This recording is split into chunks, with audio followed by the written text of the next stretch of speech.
Hi friends, Google మ్యాప్స్లో కనిపించిన ఒక గ్రామం, కానీ అక్కడికి వెళ్ళినప్పుడు ఆ గ్రామం అసలు లేదు. ఇది ఒక నిజంగా జరిగిన మిస్టరీ కథ. 2021లో గూగుల్ మ్యాప్స్ ఉపయోగిస్తూ ఒక ట్రావెలర్ కొత్త ప్రదేశాలు వెతుకుతున్నాడు. అతనికి మ్యాప్లో ఒక చిన్న గ్రామం కనిపించింది. ఆ గ్రామం పేరు వెన్నపల్లి. మ్యాప్లో రోడ్లు, ఇల్లు, చెరువు అన్నీ క్లియర్గా కనిపించాయి. ఆ గ్రామం దగ్గరగా ఉండడంతో అతను అక్కడికి వెళ్లాలని నిర్ణయించుకున్నాడు. తరువాతి రోజు ఉదయం అతను ఆ లొకేషన్కి వెళ్ళాడు. మ్యాప్ చెప్పినట్టే రోడ్డు ఫాలో అవుతూ అడవిలోకి వెళ్ళాడు. కానీ కొంత దూరం వెళ్ళాక అక్కడ ఏ గ్రామం లేదు, ఇల్లు లేవు, మనుషులు లేరు. కేవలం ఖాళీ అడవి మాత్రమే ఉంది. అతనికి ఇది చాలా విచిత్రంగా అనిపించింది. ఎందుకంటే మ్యాప్లో మాత్రం స్పష్టంగా గ్రామం కనిపిస్తోంది.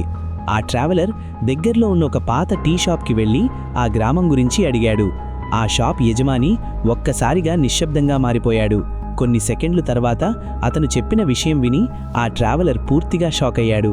ఆ ప్రాంతంలో నిజంగా ఒక గ్రామం ఉండేదట, కానీ అది 1995లో పూర్తిగా ఖాళీ అయిపోయింది.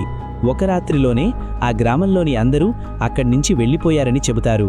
అప్పటి నుంచి అక్కడ ఎవరూ నివసించడం లేదు. కానీ అసలు మిస్టరీ ఇంకా ఉంది.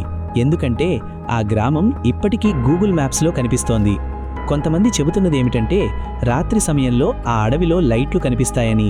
అది నిజంగా పాత గ్రామం ఆత్మలేనా లేకింకేదైనా రహస్యమా ఇప్పటికీ ఎవరికీ తెలియదు. అందుకే ఇప్పటికీ చాలామంది ఆ ప్రదేశానికి వెళ్ళడానికి భయపడుతున్నారు. కానీ అసలు ప్రశ్న ఒక్కటే, మ్యాప్లో కనిపిస్తున్న ఆ గ్రామం నిజంగా ఏమిటి? మీకేమనిపిస్తోంది?